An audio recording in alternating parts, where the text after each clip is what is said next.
partie de Élie, je vais plus développer ça dans le point 3, dans la troisième étape, pour pouvoir entendre la voix de Dieu. Donc la Bible nous dit que Élie a reconnu la voix de Dieu. Élie s'est enveloppé le visage. Élie est sorti à sa rencontre en fait. Parce que là, il était une brebis.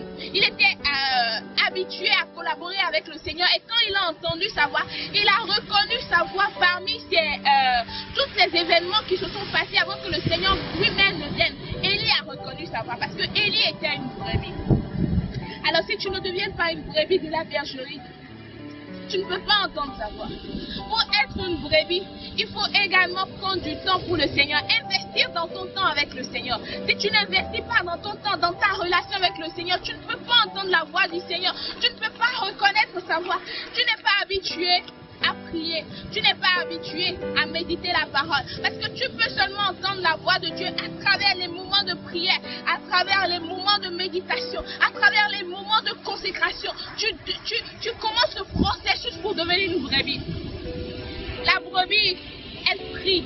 La brebis, elle cherche à entendre la voix de Dieu à travers sa parole. Parce que there's no other way to hear his voice, through his word.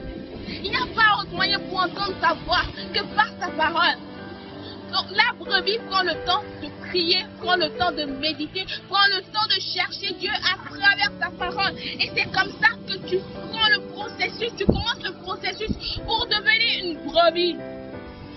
Alors, dans d'autres vidéos, je vais plus expliquer tous les processus pour devenir une brebis. Toutes les étapes que tu dois franchir pour réellement devenir une brebis. Alors, c'est ça la deuxième étape pour entendre la voix de Dieu. La première étape, je disais, se positionner, laisser ton cœur à Dieu, le laisser remplir ton cœur, venir dans ton cœur et pour échanger avec toi. Et la deuxième étape, la deuxième chose que tu dois faire, c'est de devenir une brebis. Donc la troisième chose que tu dois faire pour pouvoir entendre la voix de Dieu, pour pouvoir entendre la voix de ton Créateur et connaître pleinement sa volonté, parce que si tu n'entends pas sa voix, tu ne peux pas connaître sa volonté pour ta vie. Il faut que tu apprennes à entendre sa voix, reconnaître sa voix pour pouvoir faire sa volonté. Donc la troisième étape à franchir pour entendre la voix de Dieu, c'est de connaître la méthodologie par laquelle Dieu parle. Comment est-ce qu'il parle? Est-ce qu'il parle en faisant du bruit? Est-ce qu'il parle doucement? Est-ce qu'il parle? Quelle est la façon par laquelle Dieu peut parler? Alors tu peux être une brebis, tu peux lui donner ton cœur, tu peux lui laisser toute la place et devenir une brebis et essayer de marcher avec lui. Mais si tu ne sais pas comment il parle, tu ne peux pas reconnaître sa voix. Tu ne peux pas savoir que ça, c'est lui qui parle. Ça, c'est pas lui qui parle. Et la Bible nous dit que Dieu parle tantôt d'une manière, tantôt d'une autre. Donc Dieu a plusieurs façons de parler. Je ne peux pas te dire dans cette vidéo que tiens, c'est de cette façon-là seulement Dieu parle. Je ne peux pas te dire dans cette vidéo que c'est de cette façon-là que Dieu parle. Et si tu entends cette voix, si tu entends cette façon de parler, ça c'est immédiatement Dieu. Non. Dieu parle tantôt d'une manière, tantôt d'une autre. Dieu parle à travers des scénarios. Dieu parle à travers des hommes. Dieu parle directement à toi-même. Dieu veut échanger directement avec toi-même. Et je parlais de l'histoire de Élie dans la deuxième partie, la deuxième étape pour suivre Dieu. Alors je disais qu'il y a plusieurs événements avant que la voix de Dieu même n'arrive auprès de Élie. Alors lorsque Élie était dans la grotte, il voulait entendre Dieu. Il s'était préparé pour entendre la voix de Dieu. Et lorsqu'il était dans cette grotte-là, la Bible nous dit qu'avant que Dieu même ne vienne, avant que Dieu même n'arrive dans cette grotte-là, il y a d'abord eu un vent, un grand vent à souffler en fait. Il y avait un grand bruit, un grand vent, mais Dieu n'était pas encore dans ce vent-là. Ensuite, il y a eu un tremblement de terre, la terre a bougé, les grottes ont été secouées, la terre a bougé, mais Dieu n'était pas encore là. Si tu étais une personne, tu ne reconnaissais pas la voix de Dieu, tu vas dire, oh, il y a une grotte, là c'est Dieu qui parle. Mais Dieu, la Bible nous dit que Dieu n'était pas dans ce tremblement de terre là. Ensuite, il y a eu un feu qui est venu, un grand feu qui est venu comme ça. Si tu ne reconnaissais pas la voix de Dieu, tu vas dire, ah, Dieu il est dans ce feu là, mais Dieu n'était pas dans ce feu là. Et après ce feu, la Bible nous dit qu'il y a eu un vent léger qui a soufflé. Il y a eu un doux murmure. Et là, la brebis, le serviteur de Dieu, Élie, il a reconnu cette voix-là. Il a dit ça, c'est la voix de mon maître. La voix de mon master.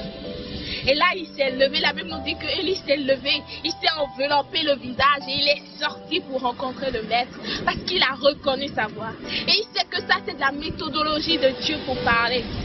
La Bible nous parle également de Job dans le livre de Job. Il nous dit que Job était dans un profond sommeil.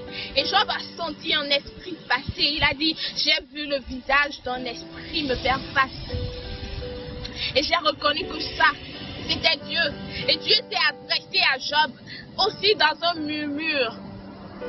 murmure doux. Parce que Job a dit qu'il a senti un vent léger souffler. Et c'est là que Dieu a commencé à lui parler. Donc avec ces deux personnages-là, avec ces deux personnes, Dieu a utilisé un doux murmure, un vent léger pour parler. Mais avec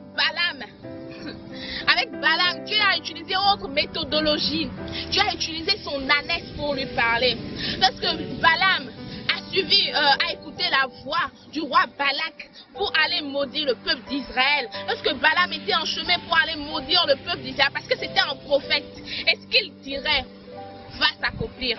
Alors Dieu voulait utiliser sa bouche autrement.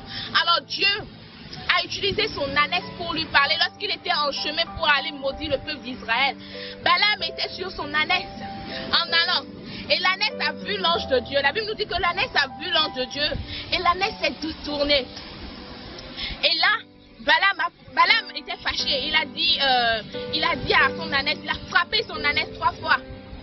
L'ânesse lui a dit, mais pourquoi est-ce que tu me frappes? Est-ce que d'habitude je me comporte comme ça avec toi? Et c'est là, Dieu a ouvert les yeux à Balaam, il a vu l'ange de Dieu.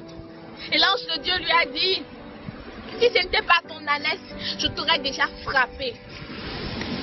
Donc, Dieu a utilisé même l'ânesse pour communiquer avec Balaam. Donc, Dieu utilise même les animaux pour nous parler. Dieu utilise plusieurs façons pour nous parler.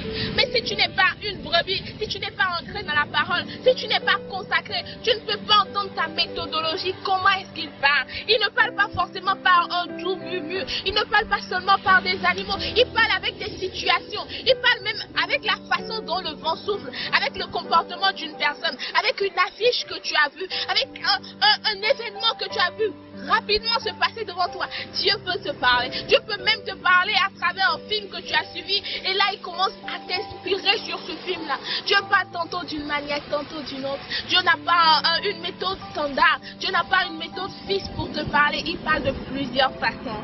Alors, j'espère que tu as aimé cette vidéo.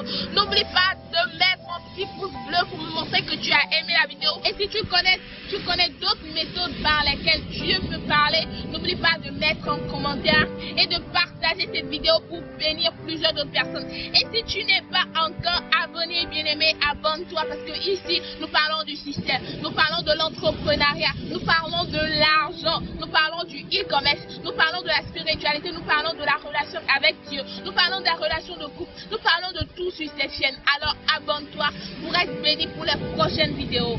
Aujourd'hui, nous avons parlé des étapes pour entendre la voix de Dieu. La première étape, c'est de laisser ton cœur, de reconnaître qu'il est le maître.